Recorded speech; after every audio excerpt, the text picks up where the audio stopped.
두께가 얼마나 됐어요? 그 접는 두께가.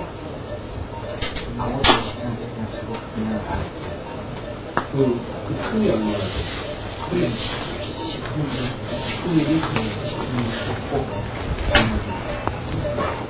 왜 손이 돌리는 거예요? 이게 다른 거 해봤어요.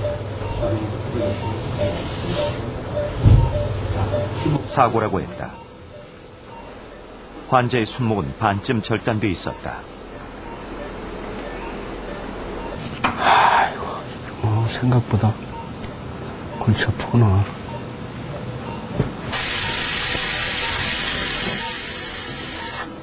무언가를 계속 말하고 있는 환자. 갑작스레 사고를 겪게 되면 환자들은 육체적인 고통보다 정신적인 공황 상태에 빠지기 쉽다.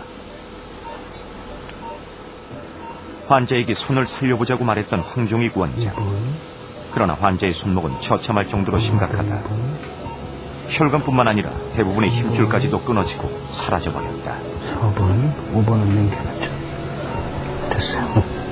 뼈와 혈관, 힘줄과 신경, 그리고 피부까지 끊어진 것은 모두 연결해야 한다.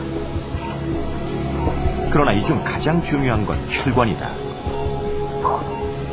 영양분과 산소를 공급하는 혈관이 연결되지 않으면 다른 수술이 잘 돼도 손을 살릴 수 없다. 때문에 사라진 혈관 대신 환자의 팔뚝에서 채취된 건강한 혈관을 절단된 부위에 옮겨 끊어진 혈관들과 있는 혈관 이식이 이루어졌다. 1mm 굵기의 가느다란 혈관을 잇고 21개의 힘줄을 잇는 대수술. 5시간 만에 수술은 끝났다. 일반적인 손 기능은 웬만한 건 다 회복하실 수 있을 것 같아요.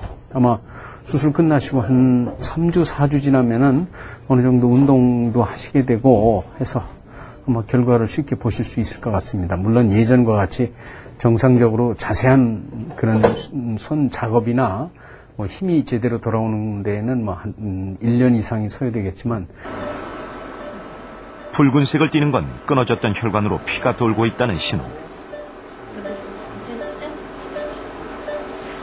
어느새 환자의 얼굴엔 안도의 미소가 번지고 있다.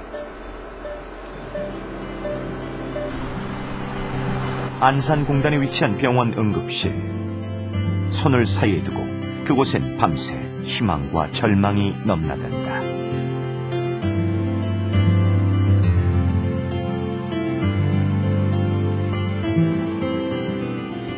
지난밤 응급실을 찾은 손목절단 환자는 24개의 힘줄 중 21개의 힘줄이 끊어져 전부 잇는 수술을 받았습니다. 그러나 의사가 보험공단의 청구에 받을 수 있는 비용은 21개 중 단 3개의 힘줄을 잇는 것에 대한 의료 비용뿐이라고 합니다. 이것이 의료계의 3D 업종으로 불리우는 수지접합 수술의 현실입니다. 언제 어떻게 발생할지 모르는 응급 환자들을 치료하고 힘줄 하나, 혈관 하나를 잇기 위해 밤을 새며 수술하고 있는 수부외과 의사 황종익 원장. 그 역시도 이러한 현실 속에서 지금까지 2만 3천여 명의 손을 수술했습니다. 지난밤 손목 절단 사고로 수술을 받은 임국호 씨. 그는 회복실에서 집중 치료를 받고 있다. 자, 이거 엄지손가락만 움직여. 왜 둘째를 같이 움직여? 엄지손가락만 움직여보라고. 엄지만. 두 개 같이 움직여요. 수술 후에 이게 다친 부분이 전부 주변하고 같이 붙어 있어서 이렇게 같이 유착이 오면은 이렇게 돼요. 그래서 이걸 막기 위해서 손가락 하나하나를 좀 따로따로 움직이는 운동을 계속 하라는 거예요. 응? 아파도 이겨가면서 해야 됩니다. 다시 한번 엄지손가락만 움직여봐요. 엄지만 움직여보라고. 황 원장은 수술 후 올 수 있는 부작용을 막기 위해 환자들에게 재활의 중요성을 강조한다. 이렇게 만져보는 거예요. 상관없어요. 만져도 아직 감각이 없습니다. 자, 우선 절단된 부분이 붙었으니까 이제 잘 먹고 치료를 해나가는 그 방법이 제일 좋은 방법입니다. 1주가 지나면은 우리가 한 80% 이상 성공했어요. 2주가 지나면 95% 이상 성공할 수 있거든요. 그러니까 지금 현재 수술 후 상태는 다 양호하고 좋으니까 병원 지시대로만 해서 마음 편안하게 갖고 이렇게 치료를 받도록 하세요. 셋째 손가락하고 다섯 번째 지난밤 손가락은 수술대 위에서 그는 어떤 말들을 되뇌인 좀 것일까? 불편할 수 있어요. 그때는 사고 당시에 손을 꼭 살려야겠다는 그 생각이 딱 들었어요. 이제 그러다 보니까 계속 하나님한테 기도를 했다는 생각이 들어요. 하나님 제발 손 좀 살려주십시오, 살려주십시오. 그 얘기만 계속 반복으로 기가고 있습니다. 간절한 기도 덕인지 임국호 씨는 양호한 상태다. 그러나 예전의 모습으로 돌아가기 위해 그에게는 재활이라는 숙제가 남겨져 있다.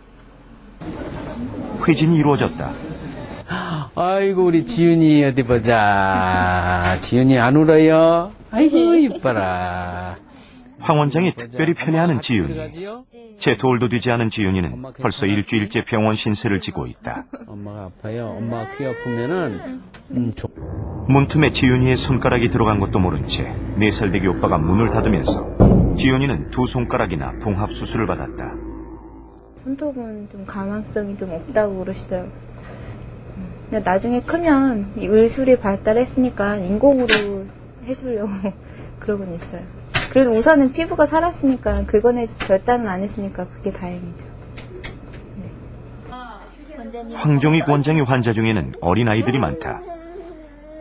호기심 많은 아이들 주변엔 사고의 위험이 도사리고 있기 때문이다.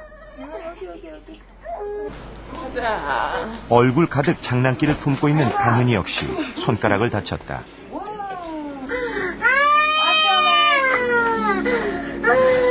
드레싱을 할 때마다 어김없이 울음을 퍼뜨리는 아이. 손가락을 다치던 그날의 두려움 때문일 것이다.